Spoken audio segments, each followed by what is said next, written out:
All right, we're remanufacturing an EFI motor, 200 horsepower Yamaha. I think it's a 99, two-stroke.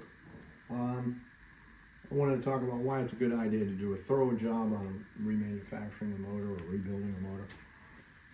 Right here we have water jackets. You could put all the new pistons in, remachine the block, do everything it needs to run well without taking this water jacket off. But our opinion is, well, if you're doing that, you should do everything, which kind of bites us because these bolts break sometimes. But we still take them out. We have to deal with broken bolts all the time. We take it off to inspect the water jacket, and this is why we do it. This one looked great from the outside. This one here, you can see how it's rotted right there. It's about, it's got a season left, and then water's gonna shoot out. And basically, you're going to have to replace it anyways. This is the way it's supposed to look.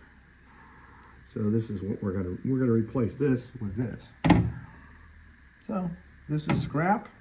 We always, another very subtle point, we keep this part till the job's done. Why do we do that? It's junk. Well, because we have to compare it to the replacement. We make sure it's exactly the same. Sometimes they don't have part numbers on them. This one doesn't.